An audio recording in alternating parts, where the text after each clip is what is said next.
welcome to the Badass Breastfeeding Podcast. This is Diane, your lactation consultant. And I'm Abby, the Badass Breastfeeder. And today's episode is brought to you by Limerick Breast Pumps. Limerick's pumps have patented Comfort Touch technology that mimics the way your baby nurses and are all FDA qualified and one size fits all. And we'll hear more from our sponsor later, but you can head to badassbreastfeedingpodcast.com and check out our sponsor page. See if you can give any of our sponsors your business because they make this podcast possible. And they're all awesome. We don't have sponsors that are not awesome. We don't allow that. Yeah, they're amazing. And while you're there, you could scroll down and enter your email address and we'll send episodes straight to your inbox every week.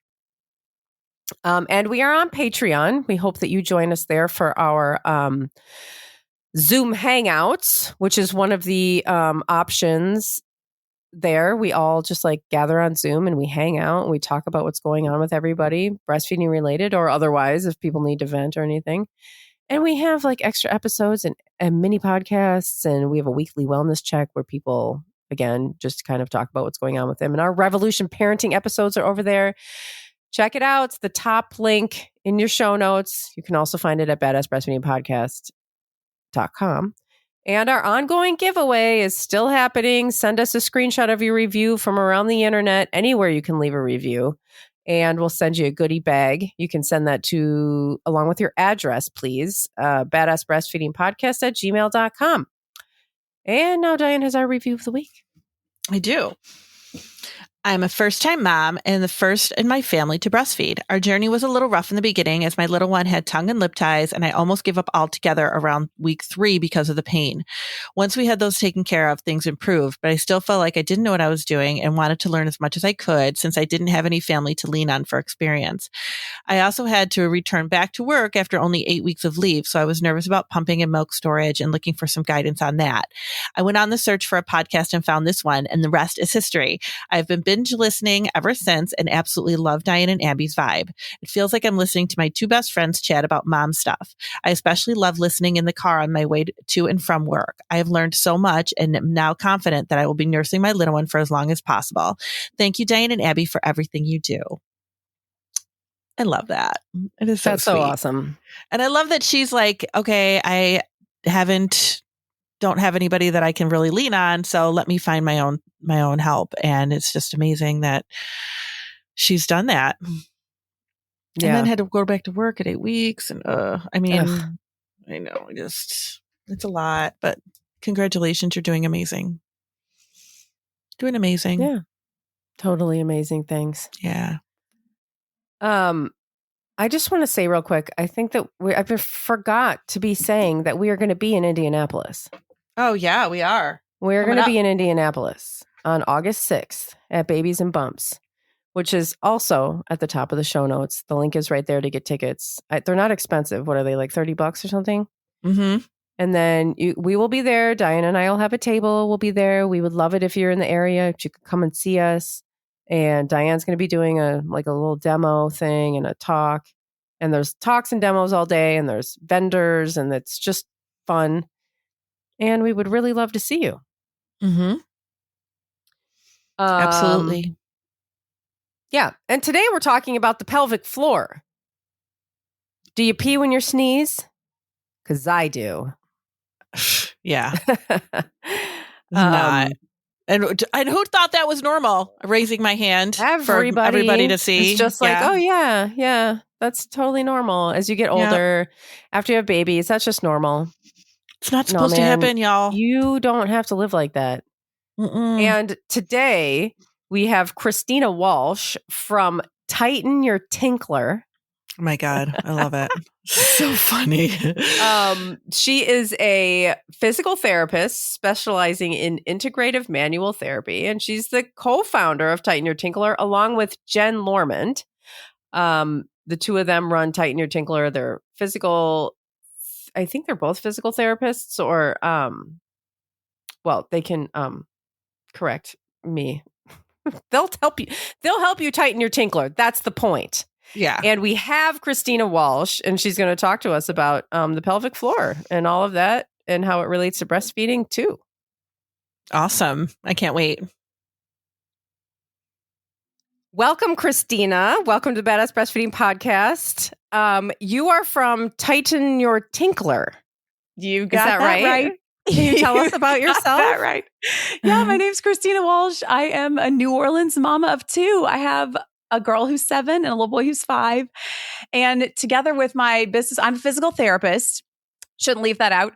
Together with my business partner, Jen Lormond, who is an exercise physiologist extraordinaire, we were guided through life experience and truly organic connections and journeys that we would end up running Tighten Your Tinkler together. And it was a very different path than what I had envisioned for my career as a physical therapist, and I'm sure for her as an exercise physiologist. But sometimes life takes you where you're meant to be. And that's how we feel about the work that we do now and the mission that we're on to help women understand that you don't have to live with so many embarrassing things that we often keep to ourselves and live in a great deal of shame and embarrassment about and pain. And it doesn't have to be that way. And there's a better way than Kegels and devices, which is the other things women are being pitched as solutions for this stuff. And we're all about spreading the word of action steps you can start taking now to feel better in your body as a mom and for the lifespan, and ways you can get long-term fixes. And this just doesn't have to be your life. Yeah, that's great. And I was really attracted to this topic when you sent an email about, connecting. I was like, okay, this is actually something I'm currently struggling with, and I can't possibly be the only one. And you talk about, and we talk about these things like, I've heard about the pelvic floor, and I know that, I know layman's amount of information about it. But then I hear things like, oh, well, pelvic floor work is like standard in other countries. And it's like not even something that we even really talk about in the US. And it's like, well, wait a minute, what's going on? And how come nobody cares when I say that, like, I went to, it was last year, I went to a birthday party at this trampoline park. I mean, I was soaked. Yes. I was soaked. I was like, if I ever come to one of these places again, I'm wearing a maxi pad. Yes. Because I was so drenched in my pee, and I could not, no matter how much I was holding it in.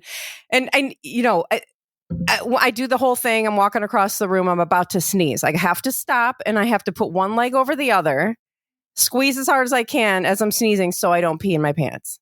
And that is not a good long-term solution because I don't like it. Yeah. Right.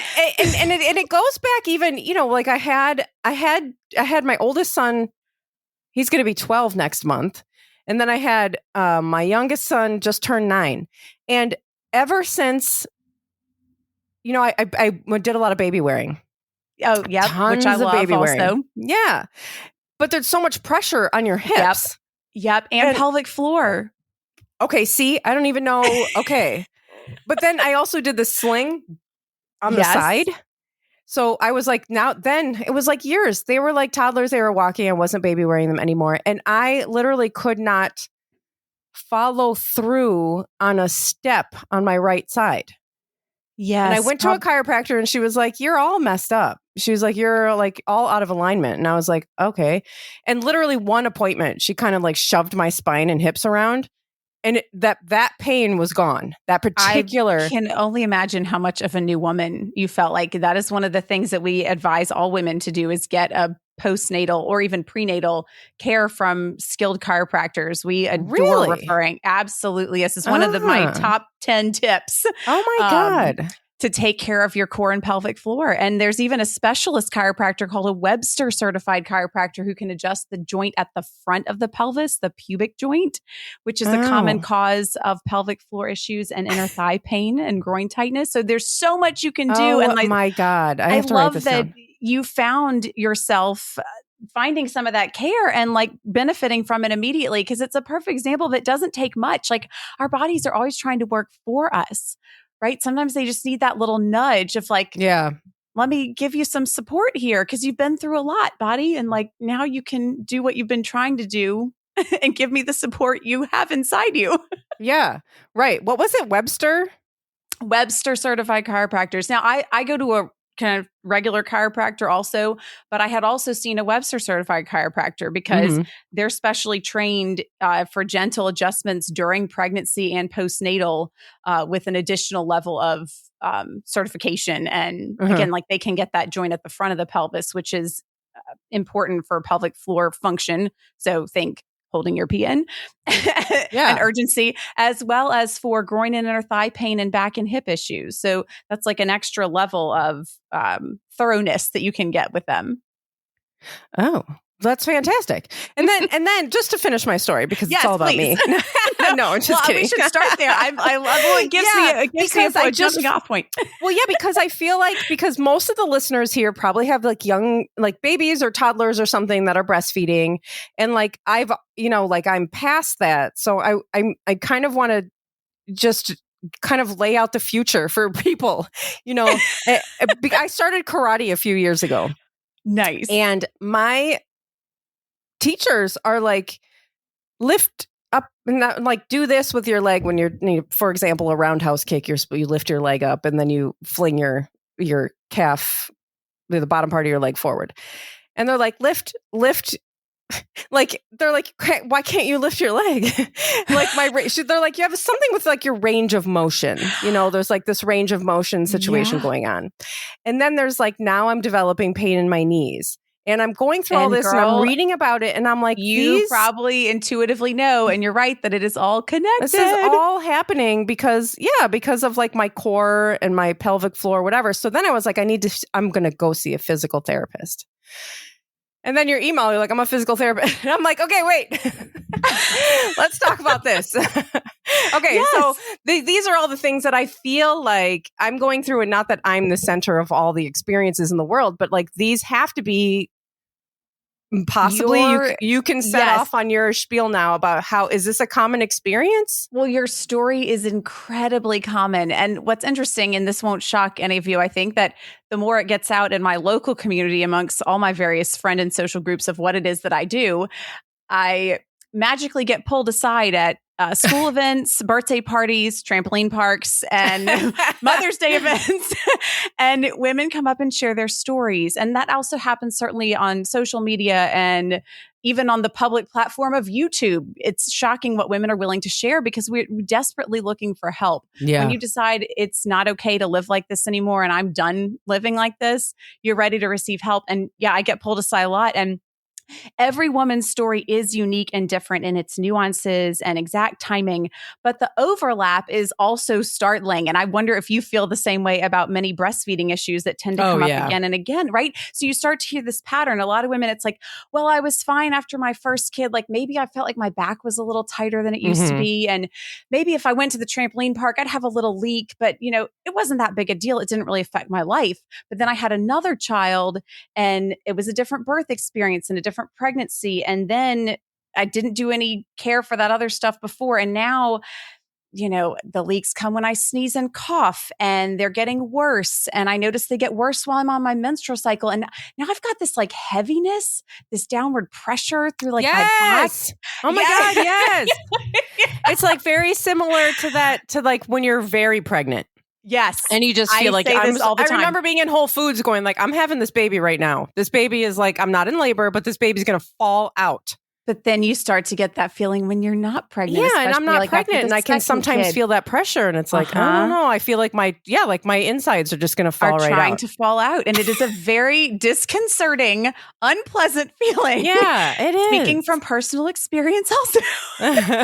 So, and the back and hip tightness, and the leaks, and the urgency, and the pressure and heaviness, and that all of that is part of this same thing. And then, like you said, if it's not addressed at your center of gravity, and I'm a total nerd for what I do. So like it is your physical center of gravity for all movement. So if you don't fix it there, it will start to kind of travel up and down the chain, and you will end up starting to have knee issues, and you'll have like a little tweaky knee sometimes. And then it'll end up getting worse. And then, it'll go up. Then you'll start having neck pain because through the connective tissue, the bladder kind of hangs from the neck. If you look at the lines of fascia.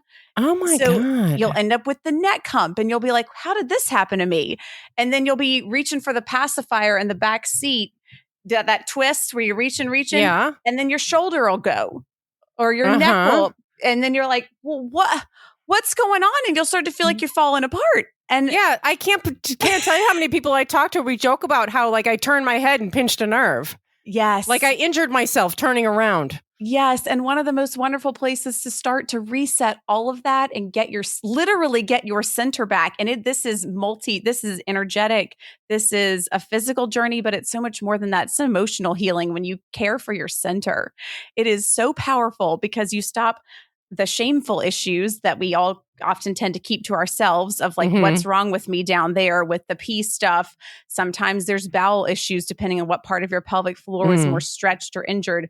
Sometimes there's issues with sex, and that is dramatically impacting your quality of life. Yeah. Or it's just that chronic ache in your back or hip that you just didn't even realize somewhere along the way you accepted. Or the fact that you get up to pee in the middle of the night, which you also don't have to live with. And when you start to get all that back to feeling like you again, your confidence glows and you feel like it's going to be okay again. It's like an incredible journey of healing.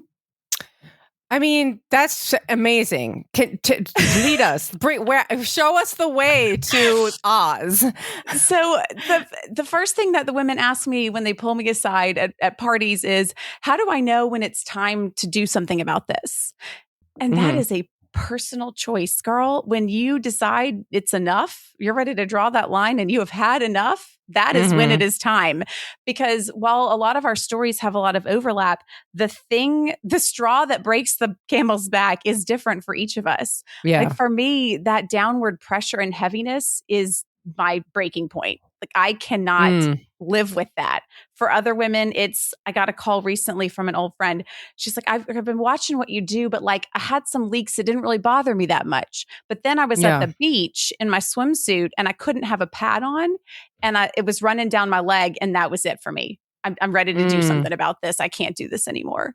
For some women, it's issues with sex. Like this is affecting my marriage. I have to take action now. They'd been living with the back problems. They've been living with the pee leaks, but it's a different breaking point for each of us. But the good news is it's all connected. So when you start to take action to heal and recover all of that, it will all get better together. And you'll start to realize, oh man, I can't believe I've just been living with this for all this time. So there are so many things you can start doing today to create positive change here. One of those is getting your alignment checked and adjusted, which we already talked about, the Webster certified chiropractor or just any chiropractor. You can take simple steps like using a squatty potty if you are not already, or a toileting stool, which makes sure to put your body in the right position to help completely empty and easily completely empty both bowel and bladder. So you're not putting all that downward straining pressure through your pelvic floor. That is a great gift to yourself if you're not doing that already. Another thing is focusing on fiber and hydration. That sounds maybe overly simple, but this has a huge impact on pelvic floor health. Again, because the heaviness and pressure from straining and having things backed up in your system is not a gift to your pelvic floor. Yeah. There are other things you can do. Like I'll send a link. One of our freebies is our decompression position. We call it our 90-90 decompression. And this is a reset for you. Just put yourself in a particular position in your own home, and you're going to find your back and hips relax, your pelvic floor relaxes, and your nervous system gets reset in a place of rest and digest, out of fight or flight. And that puts your body in a state of readiness for healing. So from a holistic standpoint, you can zoom out and take so many little action steps every day to start this healing journey. You can stop pushing your pee out. That is causing... I do that. Lots of women are doing that. One girl, I remember I asked her when she came in, I have a body work practice too. And she came in and was like, how many times a day are you peeing? Because we're talking about pelvic floor health. And she's like, I don't know. I'm like, okay, well, go count and come back and tell me. And she came in the next time and she was like, I am peeing 20 times a day. And that is also not normal. And then we started asking, is that not normal? Because I've lived like that for a really long time. It's always a joke about how much I have to pee. And I was just like, I think my bladder is just small. I don't know. I have to admit, we used to tease my mother about this. All four of us kids, we would rail her about how she was always the one causing us to stop on road trips for small bladder. And now I'm like, I could have healed my mom with this stuff. If only I would have known then and I would have stopped teasing her. Right.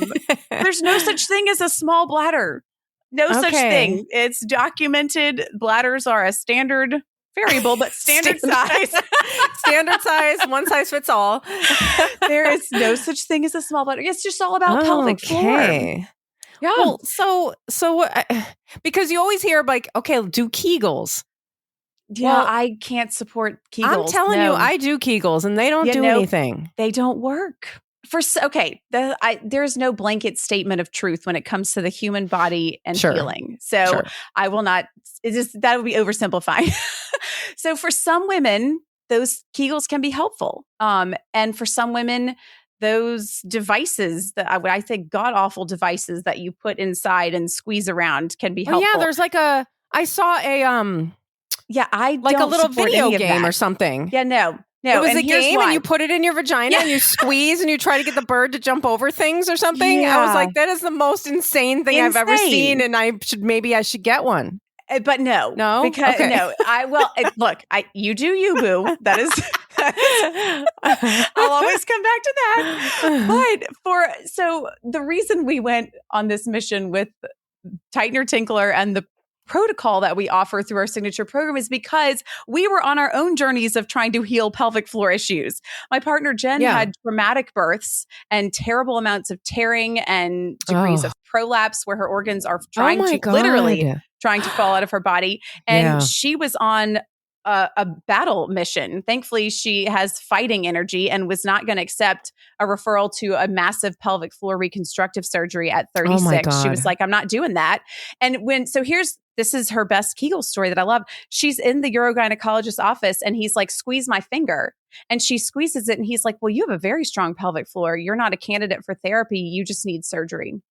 And she's like, I refuse to accept that if my quote unquote, if my pelvic floor is strong, why does it still feel like my organs are falling out of my body? And so if your pelvic floor is strong and you don't qualify for this, then you just have surgery? Then you just have surgery. And she's like, no, this is not going to be my life and my story. No. And we were working together in partnership as separate businesses.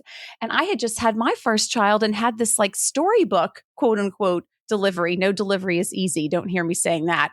But I had a midwife and a doula and no medical intervention, unlike hers. And I still needed help to resolve some issues afterwards. Yeah, so I don't know. Yeah. I mean, I feel like those things are kind of like, I mean, you're all going to end up in the same place, right? I mean, I had the same thing. I had a traumatic birth with my first child with a lot of interventions and episiotomy, and then a home birth with no interventions with my second. And here I am peeing when I sneeze. Like, it's not. And so it's a perfect example. And between your stories and all 5 of our combined childbirth stories, this kind of stuff can happen to anyone. So don't feel like, you don't deserve care if you didn't have some kind of horror story happen to you. That and like, doesn't it come? Isn't there? What is the? I mean, I need to hear more about how to heal. But what's the deal with like the American healthcare system? Does this like affect this at all? Because I do hear that pelvic floor work is standard in other countries. It is. And it's definitely not here. And why are we not doing that here? I mean, I could say the same thing for more proactive lactation support. And more you could say about everything that has to do with like mental health support. Mm-hmm. Yeah. I mean, we need and deserve all of that to be well in that very vulnerable stage of our lives. So pelvic floor care is just one of those things. And look, the reason, Jen and I, so she had Kegel-worthy strength and was still getting referred for surgery, was still suffering with terrible symptoms. And I was in my postpartum healing journey. And together we discovered a totally new, more holistic functional approach to strengthening the muscles that doesn't involve all that stuff. And the why behind why that, I think therapists and doctors are still recommending those options because they don't know there's a better way yet. And most women on that healing journey, like you were like, you intuitively know there's got to be a better way.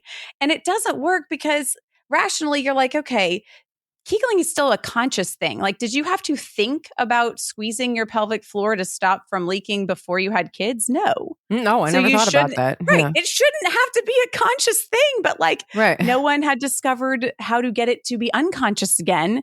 And that is the journey that we went on in our own healing first, and then started taking this new functional approach to more women because we were like, this changed our lives. It can't just be us. Like you said, this can't just be me. And we had big dreams of changing the medical system and conducted a 3-year university research study on our protocol because we were like, I don't know if we'd sign up for that again if we knew what we were getting ourselves into. Wow. And it was, that's what spawned Tighten Your Tinkler. We had no plans of creating this online pelvic floor business. It was just because women in our research started coming back and being like, can you please make videos of this? This has changed my life. I need to have a way to send this to my sister-in-law who lives in Texas, and my mom is in Pennsylvania and she really needs this. And so we're like, we need to listen to these women. And so organically here we are. And the other reason Kegels are not the best option on all those devices that you squeeze around is that, like, I don't want my pelvic floor to just work for me in the position that I learned how to Kegel in. Like, I need my pelvic floor to work for me when I'm in a deep squat, picking up my toddler and I sneeze. Yeah. And so and that's what I mean by functional strength. When you take the conscious squeezing part out and you teach the muscles to just fire on their own again, then you don't have to think about it anymore and they work through all your motions. But so there's so many other things you can start doing today to start making positive change, if and before you're ready to jump into something like our signature program to gain back all that core and functional strength. I want that for everyone, but I want you to know there's even still more things that you can start doing. Like, another thing that women often get caught in is trying to squeeze back into pre-pregnancy clothing too soon. And when you are cinching around your waist in any way that is too much, your pelvic floor is going to pay the price. So size up, keep wearing those maternity clothes, get things that are looser around your waist. And the reason being, Jen has a great analogy for this. Imagine your core is like a toothpaste tube. You turn it upside down. The top of the toothpaste tube is your pelvic floor, and you've like loosened it. It's like weak and stretched out from having children. And then you add a really tight garment around your waist. So like squeeze that toothpaste tube really hard. Where does that pressure go? It goes down and out the bottom. So simple things like sizing up and wearing loose fitting clothing, not wearing heeled shoes that pitch your pelvis forward and throw your muscles out of alignment and compress your back. Getting into that 90-90 decompression position once a day to let everything relax and reset and set your nervous system up for healing. All these things are within your power to create healing, positive change starting like now. Yeah. And we will be right back with Christina Walsh from Tighten Your Tinkler. Today's episode is brought to us by Limerick Breast Pumps. Thank goodness, because the pain, worry, and stress that comes from trying to get breast milk, sucks with a capital S. But the good news is Limerick allows moms to get their milk in comfort and ease. Why? Because everything that Limerick stands for is comfort. And that's with a capital C. Unlike other cups, which are hard, complicated, and a pain to find the right size, Limerick's pumps have patented Comfort Touch technology that mimics the way your baby nurses and are all FDA qualified with the highest safety rating. Limerick's cups are made of naturally soft medical-grade silicone that forms to all moms' unique shape and size. So they get the best fit with this one-size-fits-all breast cup. And Limerick pumps are the only ones to offer a micron filter, which means no bacteria, viruses, or fluid enter the motor. So pumping is safe and comfortable. Go to limerickinc.com, that's LIMERICKINC.com, and use code BADASS for 25% off your purchase and see why pumping doesn't have to suck. And also, don't forget to apply through your insurance. And all of our sponsors, including today's, and the promo code can be found in the show notes under this episode, wherever you are listening from. And if you can't figure it out, you can head to breastfeeding.com and look in the show notes there. And while you are there, you will find all of our other episodes and you will find information about scheduling your very own one-on-one online lactation consultation with Diane. And now let's get back to Christina Walsh from Tighten Your Tinkler. So what do you do with people when in your program? How are you tightening these muscles? Are you It is hooking them up to probes or no, what? Right? No, it's all external. So you get an external exercise device that's a ball and a band. It's not scary. It goes around your legs and through a series of movements in all planes that you do with your clothes on that your kids can be with you for and participate in. You simply are teaching your body through simple movements how to get those muscles functioning like they did before they were injured. And it's surprisingly simple. It feels good to do.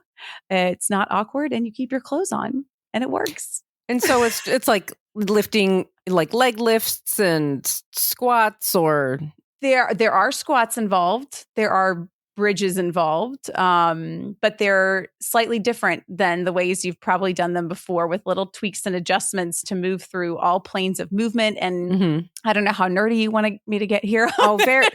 Get very nerdy. We need the very nerdy. We're very nerdy. So we want all the information. Yeah. So you go through, they call it triplanar movement. So thinking front to back, side to side, circles in 3 different positions with this exercise device on, external exercise device on, that through doing these movements acts like a trigger, a switch to turn back on your support system, your deep abdominals, your pelvic floor, your outer hips, and your low back to learn to work together again without you having to think about it through this series of whole body movements.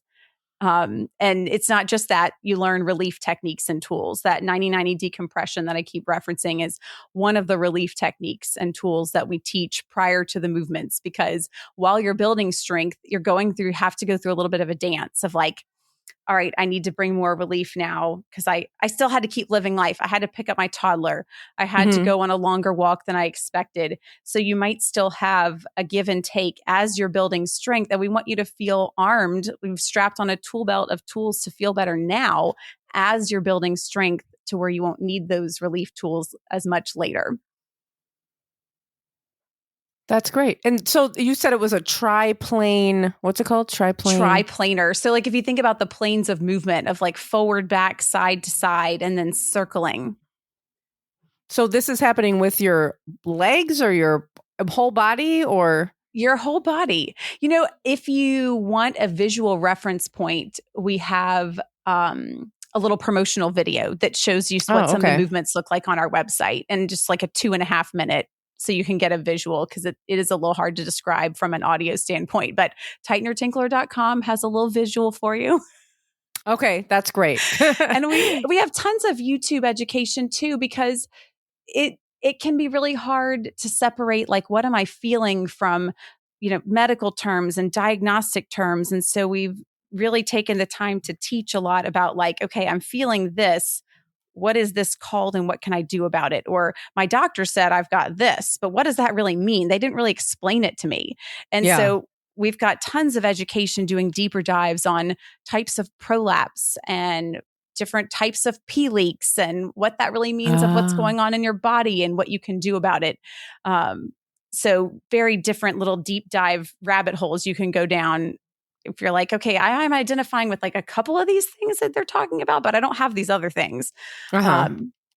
So your picture might look very unique, but I guarantee you your story has a lot of overlap with so many other women, just like Abby, the way you shared about yours. You've got this little piece and that little piece, and then this got a little bit worse. And now it's like, okay, wait a minute. I don't want this to be my forever normal. Yeah. And I feel like people, because I feel like we, I went to my doctor and I said, I have this pain on the inside of my knee, and which I was not at the time associating with, my hips or my core or anything like I kind of do in my mind now. I just said, I mentioned it to him at my like annual physical or whatever. And he was like, well, yeah, you're getting older. So, we have ligaments. Yeah. He said, so we have, we have ligaments there. They just get sore. That can happen as you get older. And I'm Oh, like, no. you can't No. just say that to every woman who walks in here who's over 40. No. Like, I know I'm 47 years old. I realize that my body is going to act differently than it did when I was 27, but I am not old enough to not be able to walk around. No, indeed not. And look, if And like you're up for the science behind that, this is a quick explanation, but Please. it will resonate. So with men, their pelvis is narrower, right? So their pelvis and their hips and their knees are stacked like in a straight line, one on top of each other. For women, we have width to our pelvis for the very particular purpose of birthing. Mm-hmm. And so, but what that means then is that our femur bone, that upper leg bone, has more of a sharp angle to it as it comes into the knee joint, right? Does that make sense so far? Yes, It's a little hard to describe without a visual, but I hope this is making sense. And so what that leads to is a much more dependent relationship between how well and strong and stable are my hips and pelvis and core versus how are my knees doing? Yes. Because and that angle of the hip to the femur bone is called the Q angle. If you're nerdy like me and you want something to Google, but but it just gives more credence to the fact of like maybe for men their hip can be out of alignment or weak and they don't feel it in their knee because they have that more stacked, stable skeletal situation. For ours, it's more nuanced, more dependent, more up and down the chain because of the angle of the pelvis, that femur bone coming into the knee at a sharper angle. So it is miraculous. This happens to me too. If I haven't been doing my little wake up my pelvic floor exercises for a couple weeks, I get out of my routine, I start to feel a little tweak in my knee. It is like clockwork. But I know how to fix it. I don't have to call the doctor. I don't have to panic. I get back into my little routine and my knee is 100% fine in a day. And it's just like, why, instead of saying like, oh, it's just your kids, you're getting older. Like, I feel like a doctor should know the different ways that the female body and the male body are made. And he could say something like, oh, it could be related to, having babies and, a weakened pelvic floor. You could maybe find a physical therapist who can help you with that. Yes. I would have been like, okay, that sounds hopeful and optimistic, right? And I think, modern medicine is very good at many things, but I think the pendulum swung too far towards imaging and technology, and we lost that ability to kind of zoom out and look at the whole body and how connected it actually is and understand that flow. And that's one thing that Jen and I are passionate about, helping all women to see and understand more, because that's the empowering point of view. Like, oh, wait, if I do this one little thing to help this part get better, my knee's going to feel better too. Like, amen. Right. Yeah. Yes. Yeah. I'll be able to do these things that I want to do. Yes. And it doesn't have to be complicated. When that goes back to that our bodies are always trying to work for us. And truly, sometimes all they need is just a little nudge in the direction they were already trying to go anyway. It can be simple if we learn to work with them. Yes. And that's actually brings us to where I think we were heading the whole time, which is breastfeeding. And that's a lot of the, our body knows how to lactate and feed our babies, but we do need to kind of help it along the way. Absolutely. So how do these things connect? How does the pelvic floor connect to breastfeeding? Because it does in a way that I did not know at all. It totally does. And I'm going to give you some tips to focus on with baby feeding, breastfeeding. But please know, when you first come home with a new baby and you are focused on latch and just getting nourishment into your infant, this can be bonus. This can be something that once you've settled into a rhythm with your infant and the latch is established and you're no longer worried about sustaining the life of this baby by a thread, then you can focus on these next pieces, because you are going to be spending, I believe the numbers I've read is 1,800 hours a year feeding your baby. So if your posture is not supported well, you can be accidentally setting yourself up for worse pelvic floor issues or a neck hump or a rotator cuff tear down the road. So this is something to add in as you've established a good feeding relationship. This is not to add stress to the early days of breastfeeding. Right. When you feel mentally able to start thinking about this. To do one more thing. Yeah. This is actually something that is really great to give your partner to help you with too. Like, I know men like to be fixers. They want to help, and they often feel incapacitated to help because you have to feed the baby if you're breastfeeding, and they can help make sure you have the support that we're about to talk about, the very specific support, so that you don't end up making other things worse or causing other problems like carpal tunnel or neck pain or shoulder issues.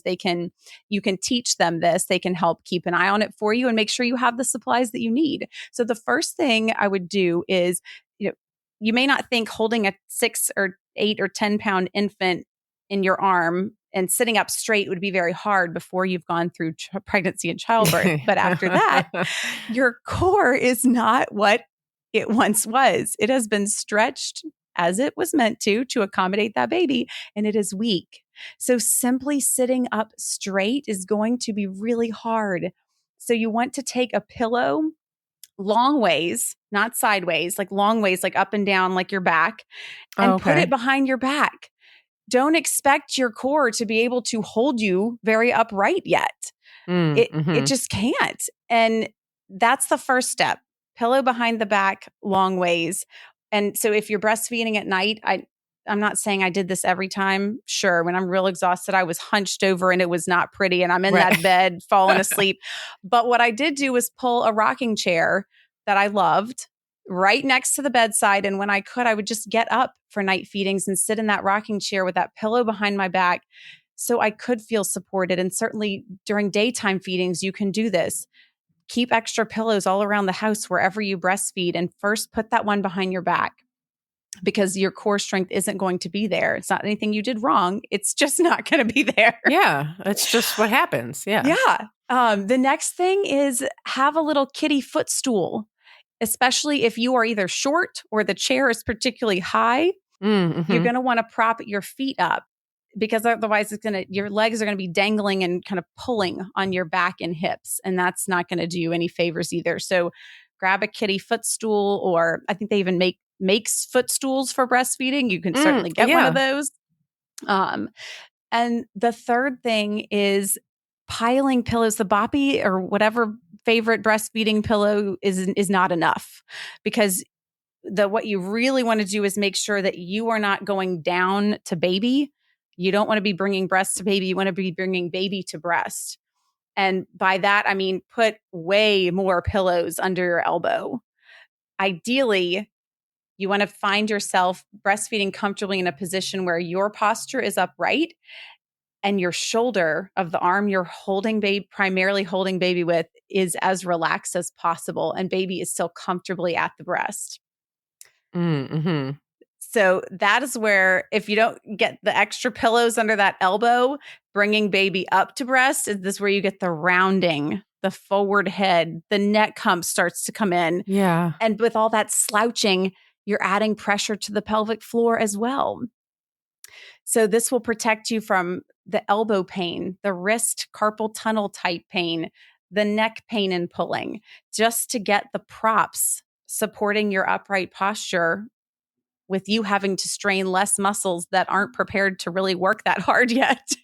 Yeah, this is what we're recommending to people, already, is that, don't have this and like have all these pillows also where you're not like flexing your muscles all the time. Yes. Like have your, be able to relax your shoulders. Yes. And that takes way more than just one pillow. Right. You can't just have that one little thing down there. No. Unless your boobs hang way down there, which, some people's do. But well, I guess I should have disqualified first, just claimed I do not have gigantic breasts that don't hang down that low. Yeah. You need to however long your boobs hang, you need to make up for with the pillows. And exactly. We should make some kind of formula for that. Right. Yeah.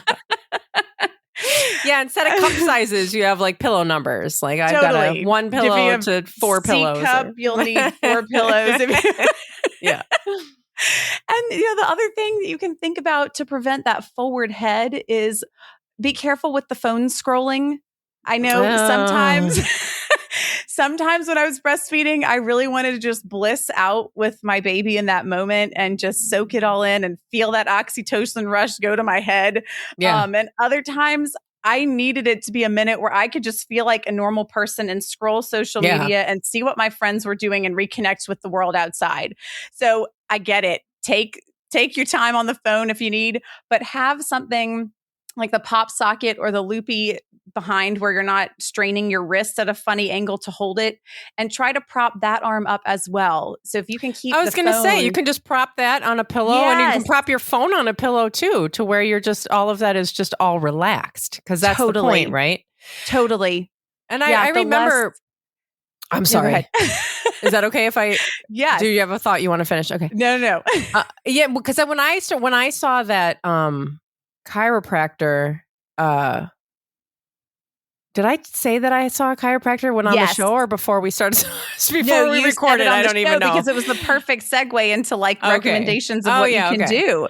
Yeah. So and it helped your hips and back. Yeah, because when I saw her, she was like, oh, I also do kids. And like my kid, I was like, okay, let's have the kids do a little bit. And she would say, when you are watching your devices, because my kids watch devices, she was like, make sure that they're at eye level. Yes. Don't have it on your lap. Don't have it here. Because also she was talking about how like the neck or the muscles around the spine or whatever, and that can lead to like higher anxiety. Okay, so this is one of my favorite points. I have a craniosacral therapy bodywork practice in addition to Tinkler.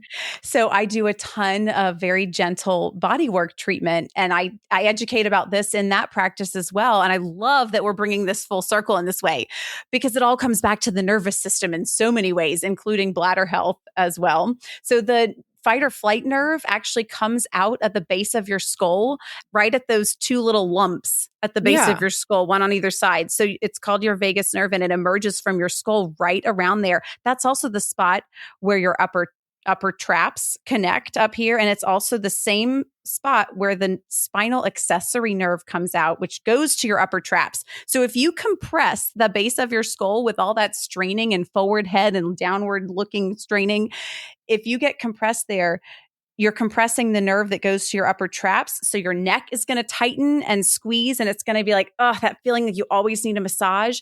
And even worse yet, it's compressing the fight or flight nerve. So it will literally leave you in a state of heightened fight or flight response and increased anxiety just from compressing that nerve. Oh my God. Yes, I completely agree with your chiropractor. That was great advice. Yeah, because I remember she would walk in the room, because the appointments would take a long time because she did a certain kind of chiropractic work or whatever, that she would come and do a little and then she would leave and then come back and do a little more. And cool. I don't know. She had a certain style, whatever. Yeah. But she would come back in the room. So they would just be watching their tablets, just waiting for her to come back. And she would walk into the room and she would take the tablet and she would put it up. I love it. I on whatever agree. Surface was right in front of her, and she was like, "Remember to have it up."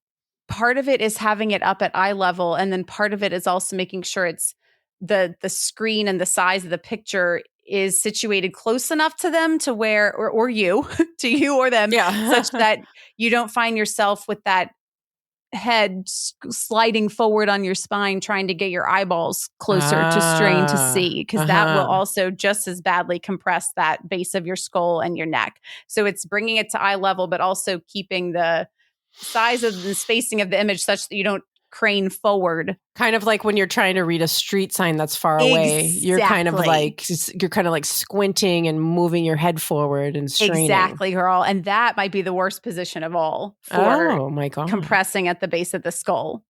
And the bladder has connections to the fight or flight system too, to really come full circle on this.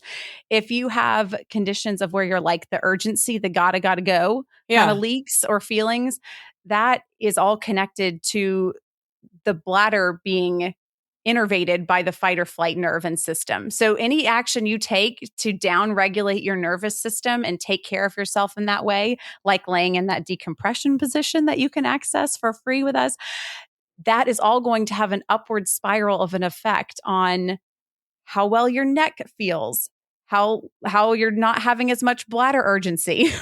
I mean, the right little nudges pay so many dividends for your well-being. That's incredible. It's so That's cool. incredible.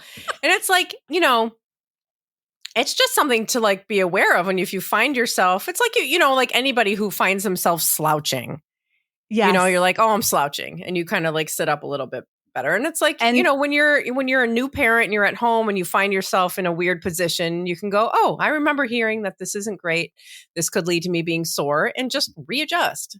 Totally. Or get down on the floor and do a couple cat cows or some child's pose. Pour into yourself with just a couple little stretches or just resetting that posture in that way. And this is give yourself a pat on the back when you first start to notice that you're doing it the way you don't want to. This is not a time to beat yourself up, because the first step in changing a habit is noticing that you're doing it the way you're trying to get away from. So that's a win. Right. Yeah. Well, so what else is there about the breastfeeding? Is there any more? Because I think we were talking about that, then we got a little sidetracked with. So I got in the key points. It's you did, between the footstool, the pillow on your back, really to support the upright posture for your core that's weak, and then propping under the elbow with enough pillows to bring baby up to breast comfortably. Those are the three biggest things that we see that can be easily corrected to spare you all kind of aches, pains, and discomfort from the 1,800 hours a year that you will spend in that position. Yeah. Yeah, those are the highlights. And now, what about... go ahead. No, you're good. What about sidelying breastfeeding? Because we do talk about that a lot in those early days where we're very tired and we want people to be resting. Absolutely. I think there's nothing wrong with that at all. Okay.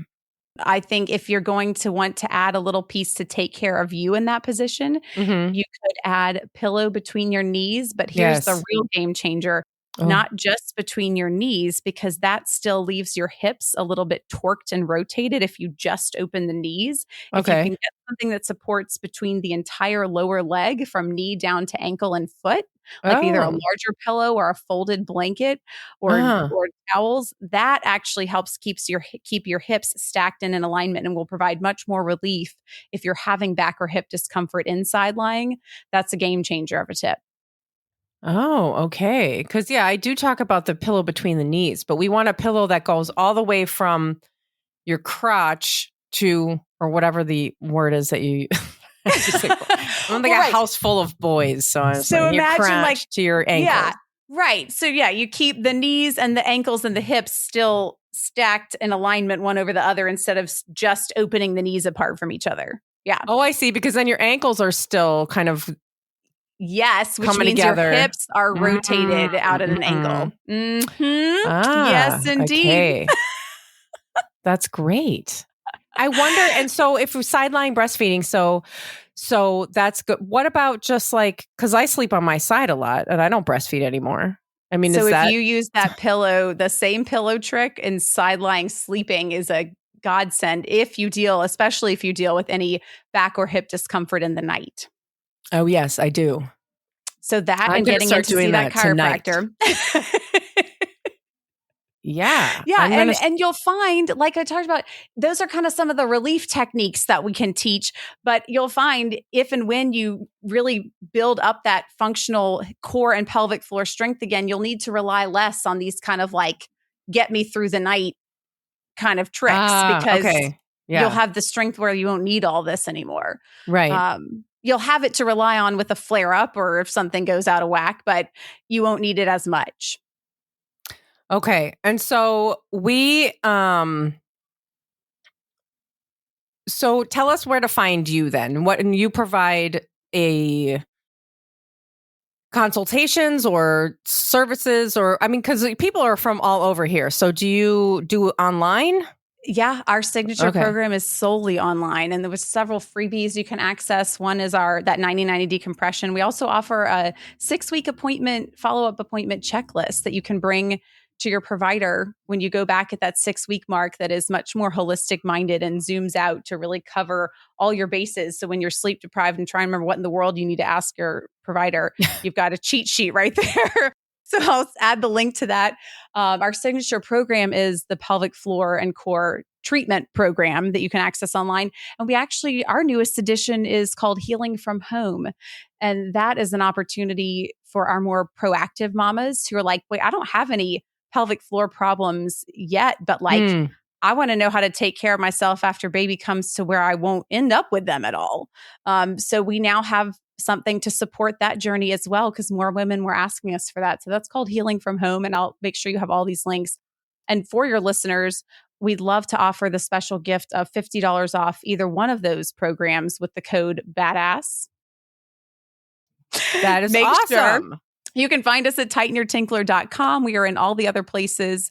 Instagram at tighten.your.tinkler. Again, we have got tons of education on YouTube. You can go down the rabbit hole with us and learn, kind of get to know us more and really dial in. Any of your questions about your specific issues are probably answered there. You're welcome to email us, hello@tightenyourtinkler.com. It is really Jen and I behind the scenes. That is who you will speak to in the Instagram DMs, in the inbox. We are still small enough. You will get us. That's what I love. Diane and I always joke about how people are like, hello, badass breastfeeding podcast team. Like, yeah. Right. You're like, that's just us. There's no team. Sometimes Jack does stuff, but that's all. Yeah, we have a little support and help, but it's mostly us. And we love nothing more than guiding and directing you to the place where you can find your answers, whether that's with us or not. We will point you in the best direction we know how, because truly this journey of taking care of women this way is near and dear to our hearts and incredibly personal. Oh, well, that's fantastic. Thank you so much for all of this information. Did you get in everything that you wanted to say? Do you have any other closing? The last thing would just be our 5-minute quiz. It's on our Instagram bio and our website. What we did is take our research questionnaires that helped us track progress in our study, and we turned them into an online quiz, and it takes 5 minutes. And what women tell us is that going through that 5-minute quiz really helps connect the dots. If you listen to all this and you're like, I kind of have some of that stuff going on, but like not other things, and I'm not really sure yet. 5-minute quiz. We call it our root cause quiz because it really illuminates quickly like, oh my gosh, wait, this is also related to that thing I'm dealing with. Like, and I could fix it all at once. Like, woo. Oh, that's awesome. Yeah, because if I had known that, I was just kind of left to my own devices to figure out that all of this is coming from my core. I don't know. Like, why? I even talked to my doctor about it. Like, that's just insane that he can't be like, oh, maybe it's related to your core. See a physical therapist. Like, it's just the easiest thing to tell people. Just like it's so easy to say, go see a lactation consultant, but we can't manage to say these things. But look, through the work that you are doing, you're raising awareness about all of that and providing so much education. And that is our mission as well when it comes to core and pelvic floor health. And enough of us keep following our hearts and our convictions and speaking up.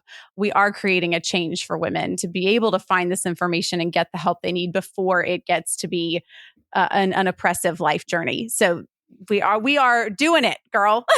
Yes, we are.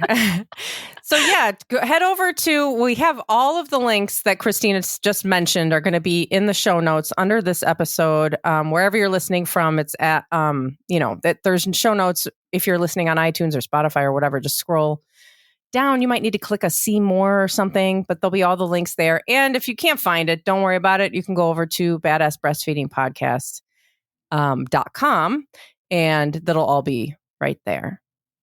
Absolutely. And Christina, I just cannot thank you enough for all the information that you shared and for being here with us today. Thank you, Abby, for the work that you do in this world. It's such a joy to be here. Thank you.